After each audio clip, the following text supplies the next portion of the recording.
네, 메모리 반도체 시장 업황 둔화로 하반기 우리 반도체 기업에 대한 실적 악화 우려가 커지고 있습니다. 시장 우려를 가라앉혔던 지난 2분기와 달리 3분기부터는 제품 수요 부진이 나타나면서 상당한 우려가 커지고 있는데 그런데도 삼성전자는 이런 여건에서도 시장 예상보다 양호한 실적을 낼 수 있다라는 분석이 나오고 있습니다. 산업부 정재훈 기자와 자세한 이야기 나눠보겠습니다. 정 기자, 지금 전망은 대다수 반도체 기업들에 대한 전망 상당히 조금 부정적인 인식들이 많은 것 같아요. 그런데 삼성은 조금 다르다라고 하니까 의외인데 어떻게 봐야 하는 겁니까? 일단 뭐 3분기가 끝나지 않았기 때문에 결과는 더 지켜봐야 하는 게 맞습니다. 네. 그럼에도 이제 지난주에 공식 출시가 된 갤럭시 G4 시리즈, 그러니까 폴드4와 플립4의 판매량이 예상보다 좀 좋아서 삼성 내부에서도 좀 고무적이라는 평가가 나오고 있거든요. 네. 현재까지 좀 내부 지금까지 쌓여있던 데이터를 좀 살펴보면은 일평균 판매량, 그러니까 일주일 동안 진행했던 사전 예약에서의 일평균 판매량이 네. 약 13만 8천여 대 정도로 기록해서 역대 갤럭시 시리즈 가운데 사전 예약 기간 중에는 가장 많이 최고치를 좀 기록을 경신했고요. 최근 사전 예약을 한 그 기간 동안 하루 평균 13만 대 이상의 판매를 기록했다. 국내에서만 그런 정도 숫자인 그렇습니다. 거죠? 이제 S22 같은 경우에는 13만 대 초반 정도 기록을 했었는데 지금 역대 갤럭시 가운데 최고치라고 볼 수 있고요. 네. 또 이제 글로벌 시장도 중요하잖아요. 글로벌 네. 시장에서도 프리오더, 그러니까 사전 예약을 계속 받았는데 전작, 그러니까 폴드 3와 플립 3 시리즈보다 더 많았다는 그런 결과를 내보이고 있습니다. 이게 삼성 내부에서도 사실은 전작과 이렇게 크게 바뀐 게 없어서 좀 네. 회의적인 시각도 있었는데 좀 되게 기대가 많이 생기고 있다고 그렇게 좀 들리고 있습니다.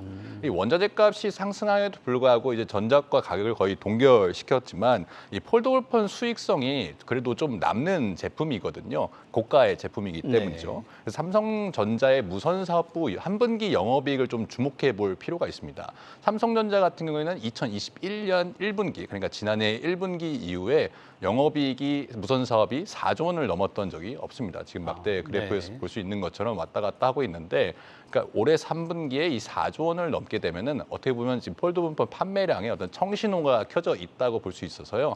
연말까지 이렇게 봤을 때 삼성전자 무선 사업부의 어떤 실적이 오랜만에 호조를 네. 기록할 수 있는 그런 상황이라고 볼 수 있는 거죠. 네, 조금 궁금한 부분은 이 스마트폰 중에서도 가장 고가 제품이지만 삼성이 이번에 가격을 많이 인상하지는 않았잖아요. 그런데도 상당한 수익성이 남는다. 이렇게 삼성 내부에서도 파악을 하고 있는 건가요? 그러니까 아마도 이제 갤럭시 시리즈, 그러니까 폴드 3와 플립 3가 이제 미국 기준으로 달러 기준으로 폴드 같은 경우에 1,799달러였고 플립은 999달러였는데 같은 가격으로 유지가 됐습니다. 물론 네. 국내 가격은 플립이 10만 원 정도 인상이 되죠.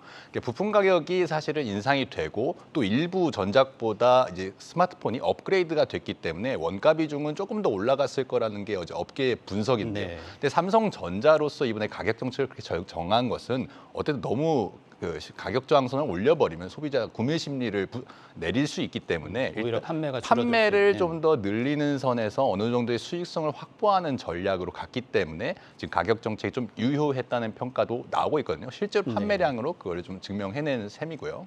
네, 상당히 기대가 많이 되는 제품이 이번에 나왔고 예상보다 반응이 좋다라는 겁니다. 그럼 스마트폰 판매만으로 4조 원을 넘는다라고 해도 판매량만으로 설명하기 조금 부족해 보이는데 다른 요인들도 좀 짚어볼 수 있을까요? 그렇습니다. 이제 오늘 이슈 가운데 가장 컸던 게 환율이 장중에 1,350원을 돌파했잖아요. 네, 13년여 만에 넘었죠. 그렇습니다. 13년 4개월 만에 이제 최고치를 경신한 건데 이 환율이 오르면 우리가 기본 경제 상식으로 수출 기업이 약간 호재를 누릴 거라는 게 상식이잖아요. 네. 이 기본 공식을 어떤 삼성전자에 조금 대입을 해보면 삼성전자는 이제 가전이나 스마트폰보다 반도체 같은 경우에는 이 환율의 영향을 더 많이 받습니다. 네. 왜냐하면 이제 설비 투자가 이미 많이 돼 있는 상황에서 보통 거래를 달러로 하기 때문이죠. 그렇기 때문에 환율 효과를 좀 누릴 수 있는데 지난 2분기에 이미 삼성전자가 한 1조 3천억 원 정도의 이익에서 환율 효과를 본 적이 있습니다. 당시 이제 1,200원대, 그러니까 2분기가 시작한 4월 기준으로 보면 1,200원 정도의 환율이었는데 지금 그거보다 한 10% 이상 올라와 있는 상황이거든요. 그러니까 이번에도 반도체 부분에서 환율 효과를 1조 3천억 원보다 더 많이 거둘 수 있을 거라는 게 조금 업계의 전망이고요. 물론 이거는 이제 좀 상세 효과가 있어서요. 인해서요. 어떤 우리가 환율이 오르면 해외에서 수입해오는 가격 원자재 네. 값이나 재료 비용도 올라가기 때문에 얼마나 그것과 반도체 수출 효과가 상쇄하는 것인가를 좀 지켜볼 필요가 있는데 반도체 수요 부진으로 제품 자체가 너무 많이 안 팔리게 되면 이것도 좀 줄어들 수 있는 부정적인 영향은 네. 있는 게 맞습니다. 하지만 이미 2분기에 환율 효과를 1조 3천억 이상 냈기 때문에 3분기도 그런 기조는 유지될 거라는 게 이제 지배적인 시각입니다. 네, 현재 환율을 따져 본다면 지난 분기 정도의 어떤 이익을 남겨가면서 판매를 할 수 있겠다라는 계산은 가능해 보입니다. 그렇다면 폴더블 폰이 지금보다 예상보다 조금 더 팔리고 환율 효과까지 이어진다면 여기에 또 주력인 반도체 실적도 더해질 텐데 3분기 삼성전자 이익 어느 정도로 추산할 수 있을까요? 좀 결론부터 말씀드리면 지난해 같은 기간보다는 적지만 지난 분기보다는 좋다. 이렇게 평가를 할 수 있겠습니다. 네. 지난해 3분기 이제 코로나19 특수 상황으로서 이제 약 15조 8천억 원 가량을 삼성전자가 영업이익을 올렸는데 이거보다 조금 적은 14조 원 초중반대가 기록이 달성 가능하다는 시나리오입니다. 현재 주가 상황에 따라서 조금 증권사들은 이제 계속 최근 들어오면서 좀 13조 중반까지 이제 이익을 좀 하향 조정하기도 했는데 이것보다는 조금 많은 수치이죠. 네. 통상적으로 이제 삼성전자가 상반기보다 하반기에 매출이 더 많이 올립니다. 역사적으로 한 10년간 살펴봤을 때 상반기가 한 45% 비중, 네. 하반기가 55% 비중인데 그렇군요. 이미 상반기에 매출을 155조 원 정도 올렸습니다. 그래서 따라서 이에 대한 결과로 이제 하반기에 더 실적이 더해져서 올해 실적은 보시는 것처럼 한 300조 원 이상 나올 것으로 연간 매출이 나올 것으로 예상이 되고 지금 컨센서스 그러니까 전망치로는 315조에서 325조 원 정도까지 나오게 됩니다. 이 삼성전자가 연결 기준으로 매출이 200조 원을 넘은 게 혹시 언제인지 기억나세요? 저는 짚어볼 만한 데이터를 충분히 가지고 있지 않은데 언제인가요? 2012년으로 10년 전입니다. 그러니까 10년 만에 매출이 100조 원이 더 늘어나게 된 것으로 네. 조금 이번에 바라볼 수 있겠습니다. 네, 말씀대로 이제 10년 만에 삼성전자가 200조, 이제 다음은 300조를 넘어서는 매출을 기록할 수 있겠다라는 전망들이 힘을 얻고 있습니다.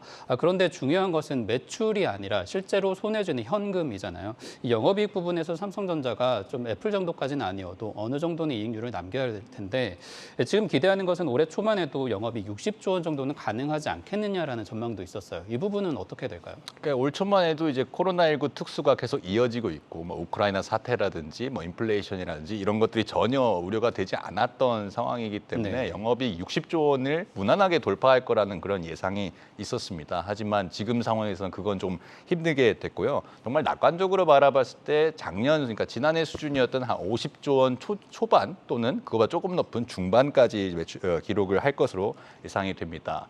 그러니까 연매출 300조 원, 영업이익 60조 원 돌파라는 어떤 동시 과제 달성은 좀 아쉽게 된 상황이죠. 이 스마트폰은 이제 반도체와 다르게 이익에서 한계가 있어서 네. 그리고 환율 효과도 사실 부수적인 거잖아요. 그렇죠. 그러니까 이제 본업으로서 정말 이익을 내는 것이 아니기 때문에 어느 정도 한계가 있다라는 거는 좀 인정을 해야 하고요.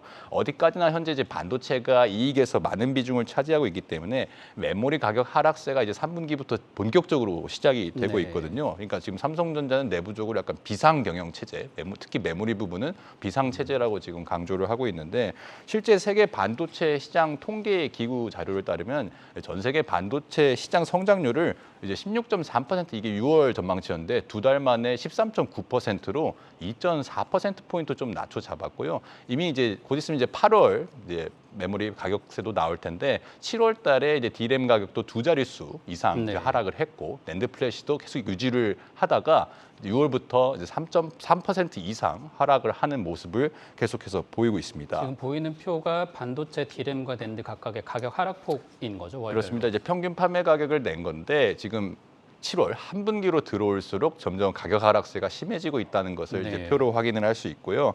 이제 업계에서는 사실 이제 반도체 재고 자산, 그러니까 우리나라 기업들의 재고 자산이 엄청 상반기에 많이 축적돼 있다는 보도나 소식은 네. 많이 들려왔었잖아요. 이제 메모리 반도체 업체들이 본격적으로 재고를 소진하는 연말이나 연초가 가격 하락의 어떤 바닥이다라는 이런 전망이 나오고 있습니다. 삼성전자 입장에서는 연매출 300조 원 돌파라는 뭐 역사적인 기록을 앞두고 있지만 동시에 기뻐할 수만은 없는 비상 상황을 직면하고 네. 있는 거죠. 이 지표에서 나타난 것처럼 이 삼성전자가 주력으로 가고 있는 반도체, D램과 낸드 가격 하락폭이 깊어지고 결국은 이게 수요가 좀 더 뒷받침되면서 살아나야 매출이나 영업이익에 의미가 있을 텐데 아무래도 불확실성이 상당히 높다라고 좀 볼 수가 있는 것 같습니다. 그렇다면 결국에 가장 중요한 것은 회사를 이끄는 리더에게도 조금 더 역할이 주어질 텐데 최근에 이재용 삼성전자 부회장의 행보가 상당히 화제예요. 이제 좀 경영세션에 나설 수 있겠다 이런 정말 기대 섞인 전망도 나오는데 이 부분은 어떻습니까? 그렇습니다. 이제 광복절 이후에 거의 이제 모습을 잘 드러내지 않다가 광복절 이후 복권 이후에 연일 이제 현장 경영을 강화하고 있습니다. 지금 뭐 방문한 곳만 기흥 R&D 센터 반도체, 그 다음에 이제 삼성 엔지니어링도 갔다 왔고요. 네. 얼마 전에 이제 삼성전자 수원 여기는 이제 무선 사업이 있는 곳인데 여기는 이제 TV 사업을 방문을 했습니다. 여러 분야를 가리지 않고 현장 경영에 나서고 있는데 또 지금 들리는 소식으로는 내일 삼성 SDS나 곧 뭐 삼성 바이오로직스 같은 여러 사업 분야의 현장 경영을 또 강조한다는 얘기도 나오고 있습니다.